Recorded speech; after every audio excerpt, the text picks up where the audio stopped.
Pâtes ou pizza? Que diriez-vous de combiner ces deux délices en un seul plat irrésistible? Pour commencer, ma recette nécessitera 500 g de pâtes. Vous pouvez choisir le type de pâte que vous préférez. Ajoutez une cuillère à café de sel. Maintenant, je vais ajouter de l'eau chaude. Je l'ai déjà bien chauffée pour accélérer le processus. Je laisse cuire pendant environ 7 minutes jusqu'à ce qu'elle soit al dente. Dans une autre poêle, ajoutez un filet d'huile d'olive et un oignon haché. Ensuite, j'ajoute 3 gousses d'ail bien hachées pour donner une saveur spéciale. Maintenant, il suffit de bien faire revenir le tout. J'ajoute 2 tomates hachées et je mélange avec l'oignon et l'ail. Cette combinaison rendra la sauce bien épaisse et savoureuse. Il est important de bien mélanger pour intégrer les ingrédients.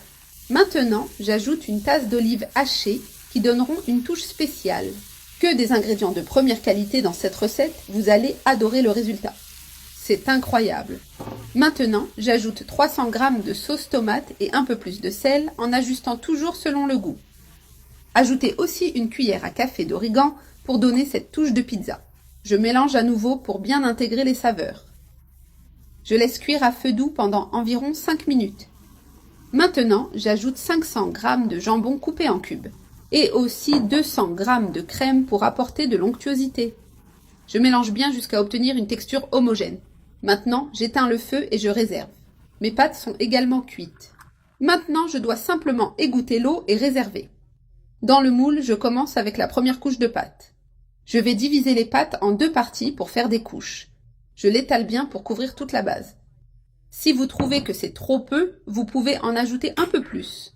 Avec cette couche prête, j'ajoute la garniture que nous avons préparée. Cette garniture est tout simplement délicieuse. Nous allons aussi la diviser en 2 parties. Cette recette est incroyable, parfaite pour toutes les occasions. Maintenant, j'ajoute des morceaux de fromage sur le dessus. Je les ai déjà coupés en cubes pour faciliter le processus. Maintenant que le fromage est bien réparti, je fais une autre couche de pâte et je l'étale bien pour couvrir la garniture. Ainsi, tout est bien équilibré.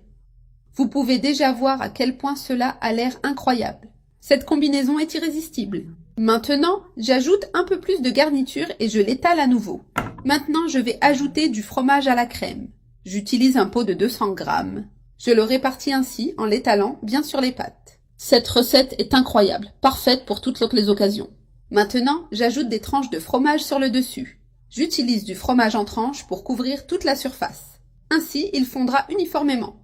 Maintenant, je place des rondelles de tomates pour décorer, parce qu'il ne peut pas manquer cette touche spéciale. J'ajoute aussi des olives pour finaliser. Regardez cette merveille. Cela apportera une saveur spectaculaire.